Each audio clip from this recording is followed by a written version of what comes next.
Good morning. ఈరోజు morning అయితే కొంచెం లేట్‌గా లెగిసా. ఎందుకంటే ఈరోజు హాలిడే కదా! లెగిసిన తర్వాత టిఫిన్ తినేసి బట్టలైతే ఉతుక్కోవాలంటే బట్టలైతే ఉతికేసుకున్నా. దాని తర్వాత స్నానం చేసి బయటకొచ్చి చూస్తే ఒక పార్సెల్ అయితే వచ్చింది. ఏంటా అని ఓపెన్ చేస్తే ఈ బాక్స్ బయటకొచ్చింది. ఇది డ్యాడీ పంపించారు. ఇది ఫోన్ అనుకోని పొరపాటైతే పడొద్దు. డ్యాడీ చార్జర్, నా చార్జర్ సేమ్ అయితే డ్యాడీ నా చార్జర్ కూడా తీసుకెళ్ళిపోయారు. అండ్ నా ఫోన్‌దయితే స్టోరేజ్ ఫుల్ అవుతుందని నేనైతే పెన్ డ్రైవ్స్ తెప్పించుకున్నా. సినీలో అయితే కొన్ని పెన్ డ్రైవ్స్ ఉన్నాయి. సో డ్యాడీకి అయితే 2 పెన్ డ్రైవ్స్ పంపించమన్నా. చూడండి డ్యాడీ ఎలా ప్యాక్ చేసి పంపించారో. ఇంకిప్పుడైతే స్టోరేజ్‌కి అయితే నో టెన్షన్ బ్రో. మధ్యాహ్నం అయితే పెద్దమ్మ గుడ్లు తేడానికి పంపించింది. ఇక్కడైతే షాప్ ఓపెన్ చేస్తుంది. బట్ లంచ్ టైమ్ అంట. సో అందుకే ఇవ్వరంట. అందుకనే ఇంక ఇంటికొచ్చా. ఈవినింగ్ అయితే కొత్తింటికెళ్ళాలంటే కొత్తింటికైతే ఎళ్ళిపోయాను. ఎందుకంటారా? ఆ పైప్ తెచ్చాను గదా! ఫిట్ అవ్వలేదన్నారు. ఆ పైప్ కట్ చేసి ఫిట్ చేద్దామని. పైప్ అయితే కట్ చేసి ఫిట్ చేశా. దాని తర్వాత చూస్తే ఇక్కడ పైప్ నుంచి వాటర్ కూడా లీకేజ్ అవుతుంది. నేనైతే అనుకుంటున్నా వాషర్ పోయిందేమో దాని వల్లనే లీక్ అవుతుందని. కొత్తింట్లో అయితే ఈ స్పాట్‌లో సన్‌లైట్ చాలా బాగొస్తది. అంటే ఫోటో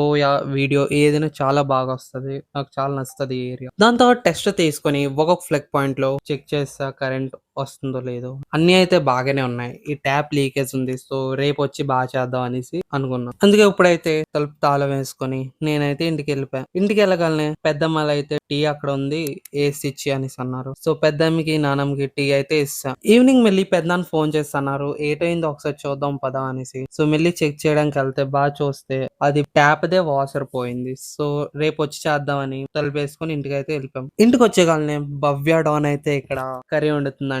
సో చూసేద్దాం కర్రీ టేస్ట్ ఎలాగుంటదో. తనైతే ఎగ్ కర్రీ వండింది. ఆ ఎగ్ కర్రీ తినేసి నేనైతే డే ఎండ్ చేశా. కర్రీ కూడా టేస్టీగుంది. బాయ్.